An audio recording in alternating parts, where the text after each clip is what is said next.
Welcome to Travel Smart Seniors. Today we're ending our unforgettable Dolomites adventure with a visit to the beautiful mountain town of Cortina d'Ampezzo, host of the 2026 Winter Olympics. After a quick look around this famous alpine resort, we'll hit one of the most spectacular drives in northern Italy as we make our way back to Bolzano, enjoying breathtaking mountain scenery around nearly every bend.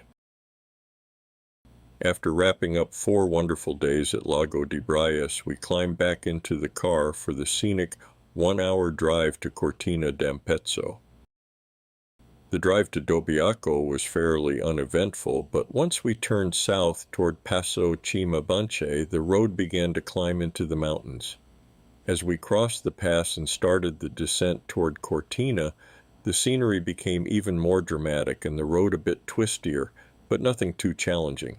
Low clouds clinging to the mountain peaks added a wonderful atmosphere, making the drive especially enjoyable. As we drew closer to Cortina, ski runs carved through the forest on the surrounding mountainsides began to come into view. Even more surprising, patches of snow still clung to the higher elevations, even though it was already early June. Before long, we rolled into Cortina and, after taking a wrong turn or two, found our way to the Hotel Aquila. It turned out to be a wonderful place to stay. Our host told us that members of the U.S. Olympic team have stayed here, a fitting connection for a town that proudly hosted the 2026 Winter Olympics. Best of all, our room came with a balcony that offered terrific views of the surrounding mountains. With stunning views like these from our balcony, I couldn't wait to get the drone into the air. We begin by looking east toward the rugged Cristallo mountain group. Looking to the north, we see the route we had driven into Cortina. Below us are 2 reminders of the town's Olympic heritage, the Olympic Ice Stadium and the Eugenio Monti Sliding Center. Turning west, the magnificent Tofani mountain group takes center stage. The ski runs etched into their slopes are a reminder that this is one of the world's premier alpine destinations. Finally, as we complete the circle to the south, we look over the heart of Cortina itself. The elegant bell tower of the Basilica of Saints Philip and James rises above the town, while the forested slopes of Monte Falloria frame the opposite side of the valley. Zooming in a bit, you can see the Olympic Ice Stadium and the Eugenio Monti Sliding Center. Both are just a short walk from the heart of Cortina, making the Olympic venues surprisingly easy to reach on foot. Here's another look at the heart of Cortina. Despite its worldwide reputation, it's actually a very compact village that's easy to explore on foot. The graceful bell tower of the Basilica of Saints Philip and James stands proudly over the town, while to the west the ski slopes climbing the Tofani Mountains hint at the winter adventures that have made Cortina famous. From above, Cortina is stunning, but the real charm is found at street level, so let's take a quick walk through the town and see what all the excitement is about. Our first stop was the Olympic Rings, a popular photo spot celebrating Cortina's role as host of the 2026 Winter Olympics. And like just about every visitor, we couldn't resist stopping for the obligatory selfie. Our hotel was located on the north end of Corso Italia, Cortina's famous pedestrian promenade. As we made our way down the street, we were constantly reminded of the town's deep connection to the surrounding mountains. Elegant hotels, inviting cafes, and upscale shops line the avenue, and many of the buildings feature beautifully painted facades and traditional alpine architecture. Be sure to look up. You'll discover colorful murals, decorative balconies, and charming details that are easy to miss if you're only watching where you're walking. We didn't actually spend a great deal of time exploring Cortina itself. Instead, we chose it as our home base for one of the highlights of our Dolomites adventure, our trip to Trecime di Lavaredo. Even so, we couldn't resist taking a little time to wander the town and soak up its unique alpine atmosphere. We headed over to the bell tower beside the Basilica of Saints Philip and James, one of Cortina's most recognizable landmarks. Naturally, we had to step inside the basilica. The bright single-nave interior is beautifully decorated in the elegant 18th century style. We were especially intrigued by two reliquaries, ornate containers that hold sacred relics. These contain relics traditionally associated with Saints Liberale and Theophilus, offering a tangible connection to centuries of faith in the Dolomites. Behind the basilica, the bustling Corso Italia continues through the center of town. We, however, took a little detour following the streets uphill to the Faloria cable car station. We had hoped to ride it for even more spectacular views of the Dolomites, but unfortunately it was closed for renovations during our visit. Even so, this photo shows the remarkable route rising steeply from the valley floor to the upper station, seemingly suspended high among the peaks. We'll have to save that adventure for another trip.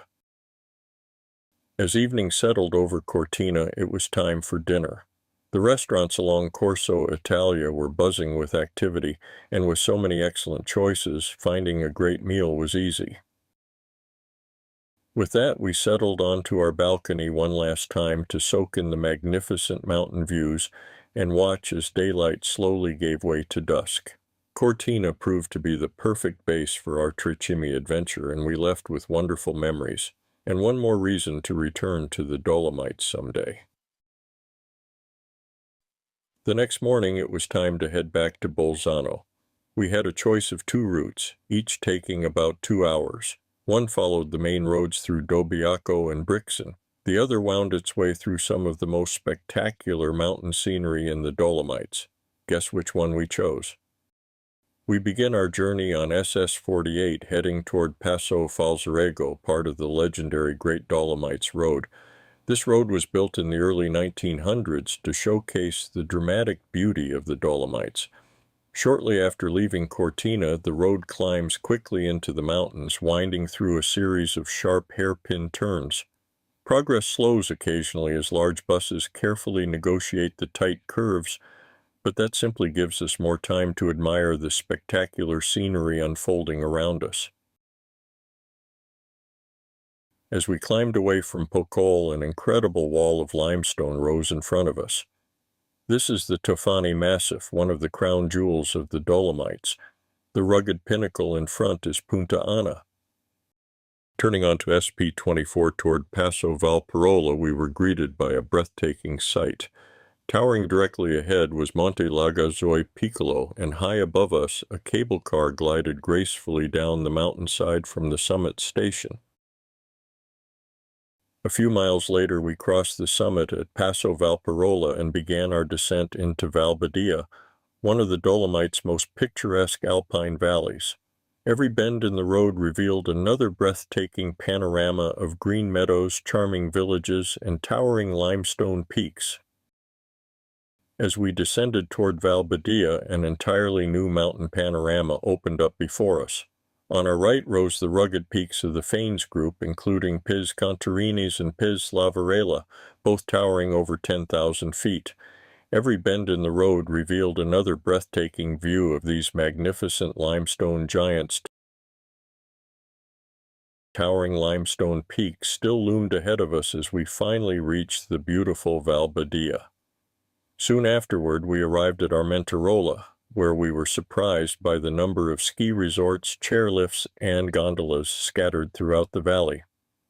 We got a close-up view of one ski run and its chairlift on our left, and were struck by the incredibly verdant green of the slope, a vivid reminder that these winter playgrounds become lush alpine meadows in summer. At one point, we even drove beneath a chairlift crossing directly over the highway, complete with protective netting underneath to ensure that a dropped ski pole or anything else wouldn't end up cracking someone's windshield.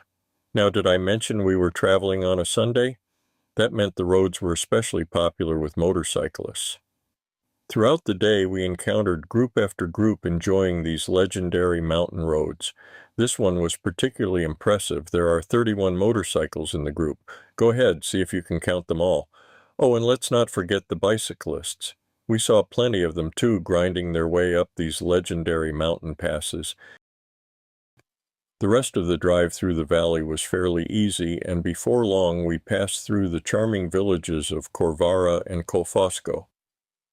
Towering to our left were the magnificent peaks of the Sella Group, one of the Dolomites' most iconic mountain massifs. From here, the road became a little more challenging as we began the climb toward Passo Gardena, winding once again through a series of tight curves. The towering limestone cliffs of the Sella Group stayed with us all the way, growing ever more dramatic with each switchback as we climbed higher. Oh yes, more motorcycles and plenty of bicyclists, too.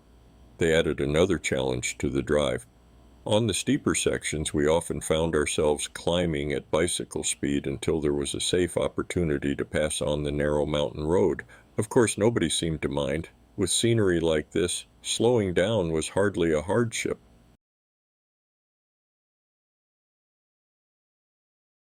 And still more motorcycles, but there were many more to come. As for the road itself, the climb toward Passo Gardena offered some of the finest scenery of the entire journey. The towering cliffs of the Sella Group remained beside us, while the beautiful Val Badia stretched out behind. Around every bend, another breathtaking panorama appeared. We kept thinking the views couldn't possibly get any better, but they did.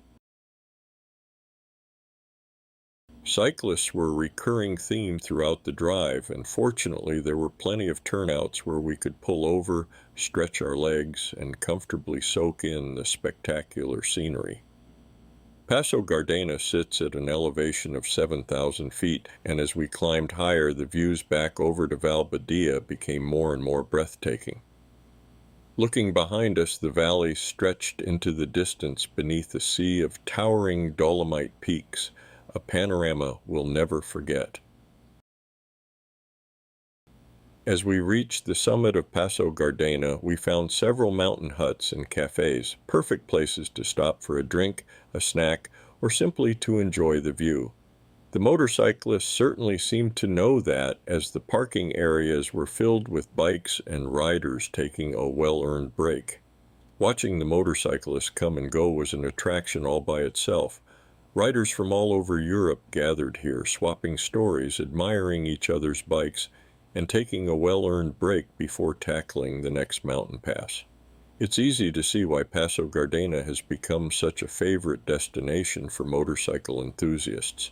The roads are challenging, the scenery is unforgettable, and every stop offers another spectacular view.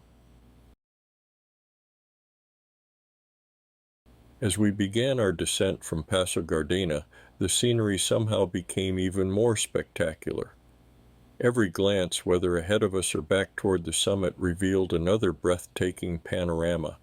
The towering limestone cliffs rose almost vertically beside the road, making us feel tiny as we wound our way through the pass. As we descended, low clouds clung to the jagged peaks, adding even more drama to an already spectacular landscape. Then we realized it. That familiar silhouette in the distance was Sassolungo. Just a few days earlier, we had been riding its unforgettable coffin lift. It was wonderful to see the mountain again from a completely different perspective. For us, this was the highlight of the entire drive. If you're planning a trip to the Dolomites, I can't recommend the drive over Passo Gardena highly enough. It's one of those rare roads where every bend reveals another unforgettable view, making the journey every bit as memorable as the destination. Have I mentioned the motorcycles? Well, here's another example. As we approached one of the refugios, motorcycles seemed to be everywhere. Traffic slowed to a crawl as riders lined both sides of the road, and at one point it came to a complete stop while one rider casually climbed onto his bike and prepared to leave, with a line of cars patiently waiting behind him. Eventually the logjam cleared, and as we looked back, we could still see cars carefully squeezing past motorcycles that were partially parked on the roadway. Well then, I guess that's just part of the Passo Gardena experience.